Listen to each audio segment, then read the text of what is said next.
Gary O'Hanlon here, and today I'm going to be working with a little Johnstone fillet head medallions, okay? I've got a little bit of pepper on those.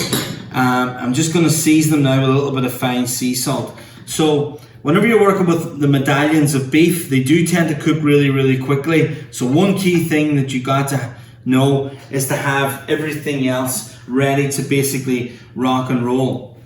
What I'm going to be making with this today, I'm going to have some grilled baby gem lettuce, and then I'm going to do a little tomato and roasted serrano chili salsa, some red onion, lime juice, olive oil, and some fresh basil, okay? And a lovely little salsa. You can do a poached egg on top of them, still use the salsa. Very, very nice dish. So first things first, we'll crank up the pan. I just want to take a little bit of oil. Now I rarely would fry with olive oil, but I'm going to have olive oil in the dish all the way through today, so I wanted to use it. So once that's smoking, you want to let, and the key thing about cooking steak, any kind of meat really, is to have the pan absolutely belting hot, smoking hot, okay? In fact, olive oil would have the lowest smoke point, so even a vegetable oil, canola oil, anything you want, but for what I'm going to do here, it's going to get high enough in temperature for me. You really want to hear a sizzle once you add the steak to the pan. If it's cold, it's going to soak up some of that oil, and as you start eating, then you're going to start to see that sort of coming right out over the pan. So straight on, and that sizzle noise is exactly what we're after. Okay, now I often talk about whenever I'm cooking steak is to make sure now you have the confidence not to touch it. Obviously, the larger the piece, the biggest surface area.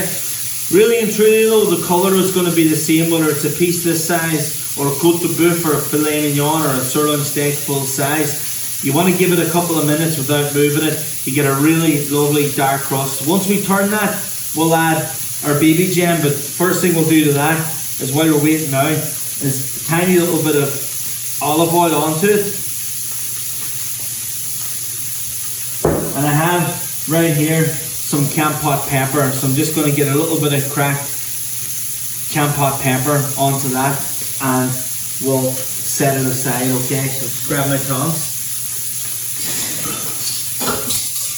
Now, that's had a few minutes. We'll start on our salsa, okay? So, in with some tomato. About 2 small tomatoes in that there, and I have a half of a red onion, chopped up quite fine here. A little bit of our camp pot pepper, and again, some seasoning, in with some sea salt. Now I'm about to turn our steak. So there we go, that's the colour that we're after right there. Lovely, lovely golden colour, okay? And then straight in, and I want to get my lettuce on a part of the pan that had a piece of steak previously, because I want that sediment to come up off the pan and create a nice little bit of heat. Now for our serrano chilies, I'm just going to take out 5 or 6 of those and just give them a little bit of a dice up. They do pack a fairly decent punch heat-wise, so you don't want to go too crazy, or look, it all depends how much heat you can take on board.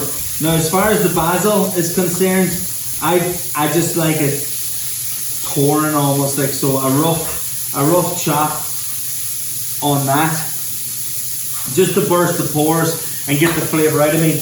You can't smell it, but I can right here. Once I got the knife on the basil right now, it just came to life and burst into life, and so you know, you're opening up the water pores that are within the basil, and it really, really just creates an incredible flavour going into the salsa. But it's key that you do it right as you're going to use it, okay? Don't do it yesterday or last night or a couple of hours prior to, you know, unless you make the salsa, burst it right before you make it.